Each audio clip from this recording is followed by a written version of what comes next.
দাদা আমাকে বন্দুক দিয়ে গেছে, এখন আমি সব আতঙ্কবাদী দিয়ে মেরে দেবো। এই গিটি গিটি গিটি গিটি গিটি গিটি গিটি। আমার ভাই যদি পাগল না হতো তাহলে আমি আমার ভাইকে ফৌজি বানাতাম।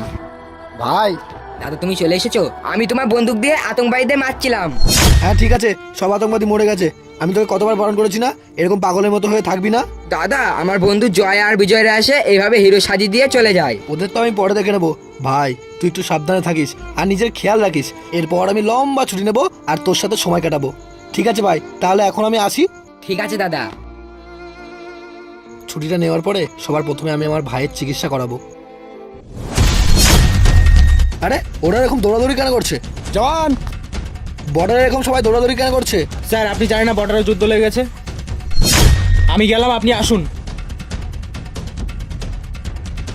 জওয়ান, আরে স্যার আপনি এখানে? চটি নাম্বার দিয়ে যুদ্ধ বেঁধে গেছে, তাড়াতাড়ি চলুন। জওয়ান ওই আতঙ্কবাদীগুলো তোমাকে খুঁজছে। আমাকে খুঁজছে? জওয়ান ওই পুরনো ভাড়া তোমার ভাই থাকে না? হ্যাঁ, কিন্তু কি হয়েছে? জওয়ান ওই আতঙ্কবাদীগুলো তোমার ভাইকে তুলে নিয়ে গিয়েছে আর বলেছে তুমি যতক্ষণ না ওদের কাছে সারেন্ডার না করবা ততক্ষণ ওরা তোমার ভাইকে ছাড়বে না। ভাই তোমার দাদা তোমার জন্য বলটা পাঠিয়েছে আরে বল। আর তোমার দাদা তোমাকে আমাদের সাথে যেতে বলেছে। ঠিক আছে চলো। হ্যাঁ? স্যার আমি আমার নিজের বড় করি না, আমি আমার ভাইয়ের জীবন নিজের প্রাণ দিয়ে হলেও বাঁচাবো।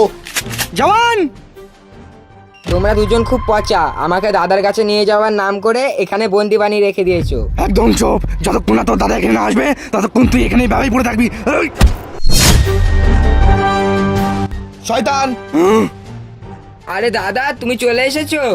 শয়তান, এ দেখ আমি চলে এসেছি, এবার আমার ভাইকে ছেড়ে দে। ছেড়ে দেবো?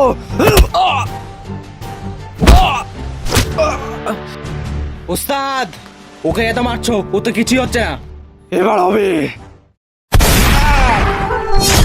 ভাই! বন্ধুরা যদি ভিডিওটি ভালো লেগে থাকে তো চ্যানেলটিকে সাবস্ক্রাইব করে অবশ্যই পাশে থাকবেন। জয় হিন্দ।